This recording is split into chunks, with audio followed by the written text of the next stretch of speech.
হে জগতবাসী, আজ আমি শামীম আলী চিশতি আপনাদের সামনে একটি আলোচনা নিয়ে আসলাম। সে আলোচনাটি হলো যে আজকে সনাতন ধর্ম বা হিন্দু ধর্মের কিছু কথা বলবো এবং মুসলমানকে নিয়েও কিছু কথা বলবো। সেই কথাগুলো হলো, যারা ইসলাম ধর্মে বা মুসলমান ধর্মে আছে তারা কুরবানির মাধ্যমে যেই গরু জবা দেওয়া হয়, তাহলে এটা কোরআনে এসেছে যে তোমরা কুরবান করো। আমরা যদি দেখা যায় কুরবানির কথা হাদিস ও কোরআন দুটো জায়গাতেই পাওয়া যায় যে কুরবান করো, তো শরীয়তের ভাগ কুরবান করতেছে গরু, ছাগল, মহিষ, ভেড়া ইত্যাদি। তো এখন আমার কথা হলো, হিন্দু ধর্মের মধ্যে তারা কুরবানিটা কি দেয়? সেখানেও তো কুরবানি আছে, তো তারা কি বলে? তারা বলে পাঠা বলি। তো হিন্দু ধর্মের লোকেরা যখন পাঠা বলি দেয়, তাহলে আমাদের মধ্যে আসছে কুরবানি। আর কুরবানির যদি আমরা অর্থ খুঁজি, তাহলে পাওয়া যায় যে কুরবানির শব্দের অর্থ ত্যাগ করে দেওয়া। আর সেই ত্যাগটা কি? সেই ত্যাগটা হলো যে আমার মানব দেহের ভিতরে পশুর স্বভাবগুলোকে ত্যাগ করা। আর ত্যাগেরই আরেক নাম হলো কুরবানি। এখন দেখা গেছে শরীয়তের ভাষায় ত্যাগ করতেছে বাহিরের পশুকে জবাই করে, কিন্তু আপনার আর আমার মধ্যে যে পশু রয়ে গেছে, পশুর স্বভাব রয়ে গেছে, এটাকে ত্যাগ করতে বলা হয়েছে, এটাকে কুরবান করতে বলা হয়েছে। তো এখন দেখা যায় আমরা সেটি ত্যাগ করলাম না, কিন্তু বাহিরের পশু কুরবানি করলাম বা জবাই দিলাম। এতে কি আমার পশু কুরবানি হলো? এতে কি আমার স্বভাব চরিত্র খারাপ, যে আমার মধ্যে যে পশুর স্বভাব আছে সেটি কি ত্যাগ করা হলো? হলো না। বরঞ্চ যখন আমরা সেই গরুর মাংসগুলো খেলাম, তখন কিন্তু আমাদের আরও 6 রিপু এবং 10 ইন্দ্রিয় শক্তি বেড়ে গেছে। তখন আরও আমরা কিছু খারাপ করতে পারবো। আরও সেই পশুর স্বভাবটা মাংস খাদ্যের মাধ্যমে আমরা নিজের মধ্যে বক্ষণ করলাম। যাই হোক, মুসলমানের বিষয়টা তো মানুষে বোঝেই। তো শরীয়তের কুরবানিটা লাগবে, যেহেতু যে মানুষকে আল্লাহ এই পশু খাওয়াটা হালাল করেছেন, যার ফলে এটা খাওয়া যাবে, এটা করা যাবে, এটা শরীয়তেরটা। হাকিকত তরিকত মারফতে গেলে সেটা। তো এখন আসি যে হিন্দু ধর্মের মধ্যে দেখা যায় তারা কি করতেছে? পাঠা বলি দিতেছে। তো এই যে পাঠা বলি দেওয়ার উদ্দেশ্য কি? দেখবেন একটা পাঠা, সে কিন্তু যদি কোনো পাঠি বা ছাগি পায়, তখন তার পিছনে পিছনে ছোটে। কেন? তার মধ্যে সে পাঠা শক্তি আছে। তখন মুসলমানের মধ্যে যেরকম শরীয়ত পালন করতেছে, তেমনি হিন্দু ধর্মের শরীয়ত অনুসারে তারা পাঠা বলি দেয়।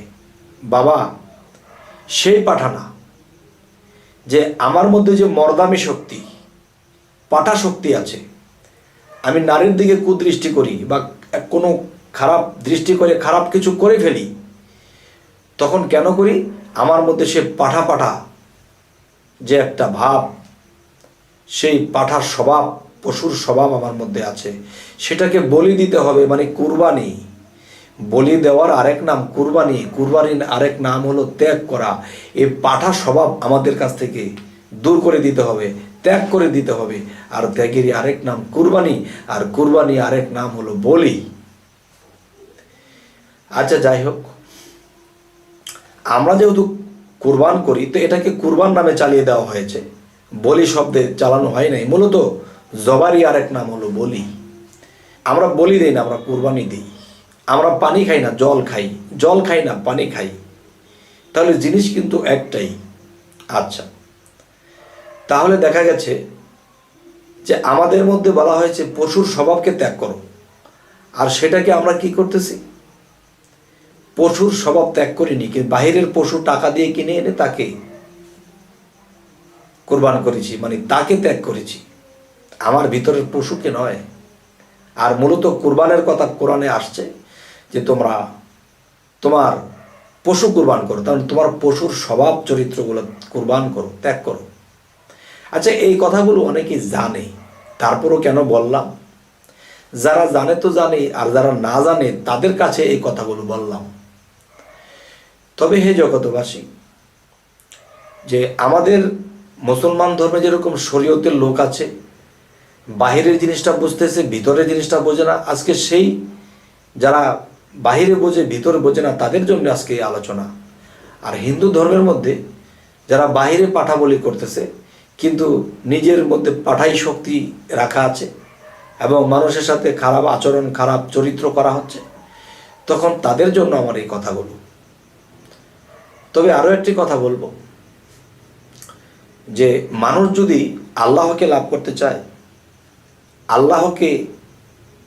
আল্লাহর গোলাম হতে, আল্লাহর বন্ধু হতে চায়, সে যেন এই স্বভাব চরিত্র দূর করে দেয়। যেমন সম্পদ করব একজনকে মেরে, যেমন অনেক টাকা ইনকাম করব আরেকজনের ক্ষতি করে, এগুলো কিন্তু পাঠার মধ্যেই পড়ে। আর কাম শক্তি বলতে কিন্তু আমরা বুঝবো যে নাফসকে দমন করো না বাবা।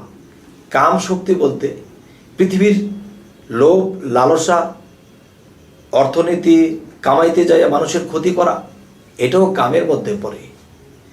তাই বলি, যারা নিজের দেহের মধ্যে সেই কাম শক্তিকে দমন করার জন্য যারা সাধনা করে, তখন দুনিয়াবি বিভিন্ন লোভ লালসাও কমে যায়। তো আমরা সামনে অগ্রসর হব ইনশাল্লাহ। সেই অগ্রসরের মধ্যে কি করব?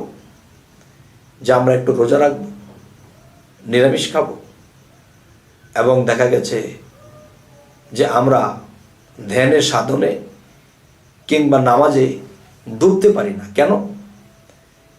যে এ কারণেই ডুবতে পারি না, সেই পশুগুলা যখন মানুষ ধ্যানে বসে বা নামাজে বসে, তখন সেই পশুগুলা ছয় রিপুর সাথে মিশে আমার ভিতরে দৌড়াদৌড়ি শুরু করে দেয়। তখন নামাজে স্থির থাকা যায় না, ধ্যানে স্থির থাকা যায় না। তখন দোকানে, পাটে এবং দেখা গেছে যে কোনো স্থানে বন্ধু বান্ধবের আড্ডায় চলে গেছি নামাজে দাঁড়িয়ে। কেন? যে আমার মধ্যে সেই পশুর যে স্বভাব রয়ে গেছে, আমি এখনও সেই ধ্যান খেলে আমি নামাজ বা ধ্যান করতে পারি না।